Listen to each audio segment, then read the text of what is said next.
Film gangs of Wasseypur में रामाधीर सिंह ने कहा था, साला हिंदुस्तान में जब तक सलीमा है लोग चूतिया बनते रहेंगे। पर इसमें हमें अब कुछ चेंज कर देना चाहिए कि हिंदुस्तान में जब तक सोशल मीडिया है तब तक लोग सोशल मीडिया पे हगते रहेंगे। नहीं, मैं अपने चैनल की बात नहीं कर रहा हूँ।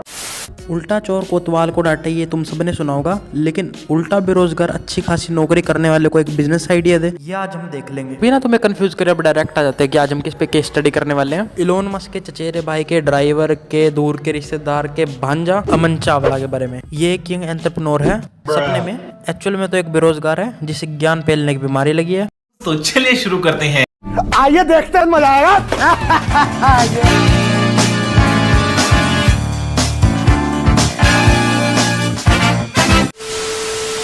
भाई ये बिजनेस कोई भी कर सकता है, चाहे वो कॉलेज का बच्चा हो चाहे वो जॉब करता हो। आपको कॉलेज खत्म होने या जॉब खत्म होने के बाद एक खरीदना है झूला, और डेली 6 से 8 बजे तक बच्चों को झुलाने हैं झूले। आप 2 घंटे में 50 बच्चों को झूला झुलाओगे और एक बच्चे से पैसा चार्ज करोगे 20 रुपए। हाँ भाई, बिजनेस आइडिया बहुत अच्छा है, लेकिन तुम्हारे लिए, क्योंकि जिसने अपने बाप के 8-10 लाख रुपए कॉलेज डिग्री पे लगा दिया ना, वो बच्चों को झूला नहीं झुलाएगा। और अगर तुमने वापस से ऐसे सस्ते बिजनेस में प्रॉफिट की कैलकुलेशन करी ना, तो तुम्हें कोई जरूर झूला झुला देगा। अच्छा भाई आपको ये बिजनेस उसी दोस्त के साथ करना है जिस पे आप खुद से ज्यादा भरोसा करते हो। भाई आपको बजाना है ढोल और आपके दोस्त को लूटने हैं पैसे। भाई आपको एक शादी में ढोल बजाने के 2100 रुपए तो मिलेंगे ही मिलेंगे, ये बुकिंग अमाउंट है। इस बिजनेस में ऊपर की कमाई बहुत है। इसी दिन के लिए तो मेरे माँ बाप ने मुझे पाल पोस के बड़ा किया था कि एक दिन मैं पढ़ लिख कर बड़ा होकर ढोल बजाऊं। भाई अगर तेरे घर वालों ने तुझे सही टाइम पे बजा दिया होता ना, तो तू देश के युवाओं को ढोल बजाने की सीख तो ना दे रहा होता। और तू ये बाद में 100 रुपए लेने की टैक्टिक्स बता रहा है ना कि बराती पैसे बहुत उड़ाते हैं, तो याद रखियो बराती मारते भी बहुत है। और आजकल के सस्ते इन्फ्लुएंसर तो ढोल के ऊपर बैठ के नाचते हैं, वो शोल्डर का जॉइंट टूटेगा उसके पैसे कौन भरेगा। भाई इस स्टार्टअप में लगेगी पार्टनरशिप। आपको करनी है पार्टनरशिप। जो ट्रेन में नमकीन बेच रहा था, आपको बेचने हैं खीरे। को नमकीन वाले को बोलना है कि मिर्च थोड़ी तेज रखे। जैसे ही लोग नमकीन खाएंगे उनको लगेगी मिर्च, आपको ले जाना है वहां पे अपना खीरा और बेच देने हैं खीरे सारे। भाई आपको एक खीरा जो बेचना है 10 रुपए। आपको ध्यान रखना है कि आपको एक कोच पीछे खड़ा होना है, ये नहीं कि नमकीन खाई और एकदम खीरा, क्योंकि थोड़ी मिर्च लगेगी तभी खीरे की डिमांड बढ़ेगी। भैया फिर जो कल वो ढोल खरीदा था उसका क्या करूं, फेंक दूं उसे? और खीरे बेचने के लिए ट्रेन में जाने की जरूरत है? मुझे तो लगता है उसकी सबसे ज्यादा सेल तुम्हारे ही घर के बाहर होगी, क्योंकि सबसे ज्यादा मिर्च तो तुम्हें ही लगी है ना। वो अलग बात है तुम्हें। वो दिन दूर नहीं है जब ये बंदा तुम्हें शमशान में अलग अलग रंग के कफन और कश्मीर में अलग अलग टाइप के पत्थर बेचने को बोलेगा। इसका बस चले ना, ये शार्क टैंक वालों को खीरा ककड़ी बेचना सिखा देगा। सब बोलते हैं मैं अपनी जिंदगी में आगे जाके बहुत बड़ा काम करूंगा, बहुत बड़ा काम करूंगा। ये अकेला बोलता है कि मैं अपनी जिंदगी में आगे जाके बहुत छोटा काम करूंगा। ये तुम्हें कभी ढंग का सजेशन देता हुआ नहीं दिखेगा। प्रॉपर्टी में इन्वेस्ट कर लो ना, गोल्ड में इन्वेस्ट कर लो ना, कोई ढंग का स्टार्टअप ना, क्योंकि इसको ऑर्गेज़म आ रहा है ढोल बजाना है।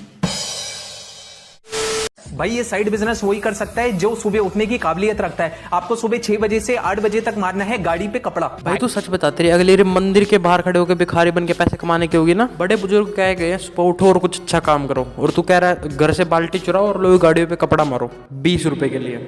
अबे आजकल 20 रुपए अगर भिखारी को देने जाओ ना, तो भिखारी वापस कर देता है कि तेरी आर्थिक स्थिति ठीक नहीं लग रही, अगली बार दे दियो। और तू 20 रुपए में लोगों की गाड़ियों पे कपड़ा मारने को काबिलियत वाला काम बता रहा है। देखो मुझे अब दूसरों को बिजनेस आइडिया जो दे रहे हो उसका तो पता नहीं, लेकिन खुद बिजनेस जो स्ट्रेटेजी फॉलो कर रहे हो बिल्कुल सही कर रहे हो।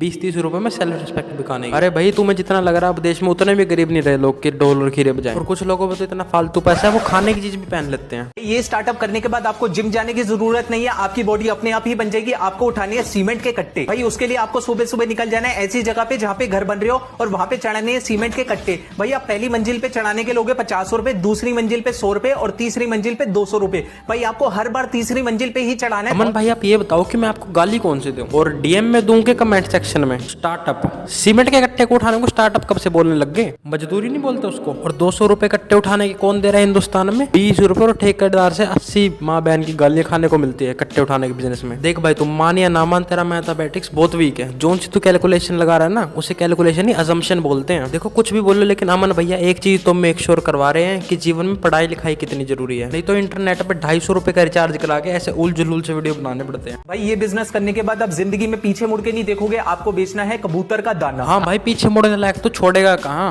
पायलट बनने के बजाय चौराहे पे खड़े होकर बाजरा बेचना पड़ रहा है युवाओं को। बात तो सही है। भाई इस स्टार्टअप में लगेंगे सिर्फ 500 रुपए। आपको खरीदने हैं प्लास्टिक के टब और बाल्टी और बदले में लेने हैं पुराने कपड़े। भाई एक टब जो है होलसेल के रेट पे जो आता है 60 रुपए का आता है। आपको खरीदने हैं 5 टब तो 300 रुपए के आएंगे टब, और एक बाल्टी होलसेल के रेट पे 40 रुपए की आती है, 5 बाल्टी आएगी 200 रुपए की। तो 500 रुपए की इन्वेस्टमेंट में आपका अपना स्टार्टअप रेडी है। भाई आपको 3 शर्ट और पैंट के बदले देना है एक टब, और 3 सूट और साड़ी के बदले देनी है एक बाल्टी। कंट्रोल उदय। इसलिए मैं कहता हूँ कभी कभी बचपन में माँ बाप से बिटना बड़ा जरूरी है। मुझे ऐसा लगता है ये बंदा सारे वीडियो मिरर के सामने बैठ के बनाता है, क्योंकि सबसे ज्यादा दिमागी और आर्थिक स्थिति मुझे इसी की हिली हुई दिखती है।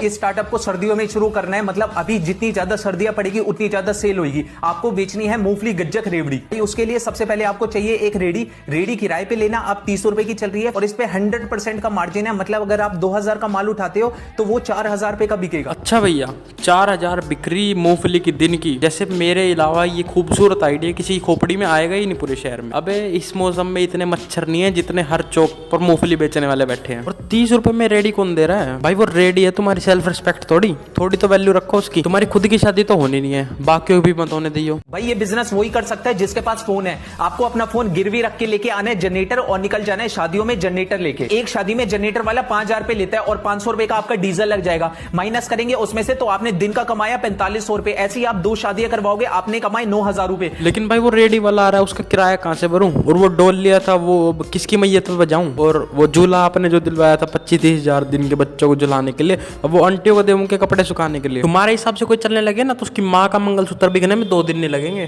क्या बात है सर, क्या बात है सर, क्या बात, ये बात है। तो भाई पेटीज के बिजनेस में कितनी इन्वेस्टमेंट है? सबसे पहले आपको लेनी है एक रेडी। कल ही मैं पूछ के आया हूँ, रेडी का रेट जो चल रहा है वो किराए पे आप ले सकते हो। रेडी 200 रुपए की आएगी। साले झूठे, अभी पिछले वीडियो में 30 रुपए में तूने रेडी दिलाई थी, अब सीधा 200 रुपए। गरीब की रेडी में भी कमीशन खाना स्टार्ट कर दिया तूने। भाई गोलगप्पे वाला कितना कमाता है? भाई सबसे पहले आपको लेना है एक रेडी। रेडी यहाँ पे आपको खुद नहीं खरीदनी है, किराए पे लेनी है। और किराया जो चल रहा है 50 रुपए एक दिन का चल रहा है। ये फंस गया सी। वेट बेटा, हमें चाहिए ही नहीं रेडी। हम तो सीधा टेबल पे मेज पे उस पे ही लगा लेंगे अपना स्टॉल। तू रेडी का प्लान ही कैंसिल कर। अबे रेडी नहीं हो गया, अडानी ग्रुप का स्टॉक हो गया। रेट ही बहुत फ्लक्चुएट कर रहा है इसका। तुमसे ना हो पाएगा। हमें तुम्हारे लक्षण बिल्कुल ठीक नहीं लग रहा है, तुमसे ना हो पाएगा। देखो आज के लिए इतनी मजदूरी काफी है, लेकिन अगर आपको वीडियो अच्छी लगी हो तो वीडियो लाइक करना, और आप भी रेंट पर रेडी ना लेना चाहते हो तो चैनल को सब्सक्राइब करना। और मैं मिलता हूँ आपसे अगली वीडियो में। Thanks for watching, bye bye. Goodbye to the people who hated on me. Goodbye to the people who loved me. Goodbye to the people who trusted me. Goodbye to everybody.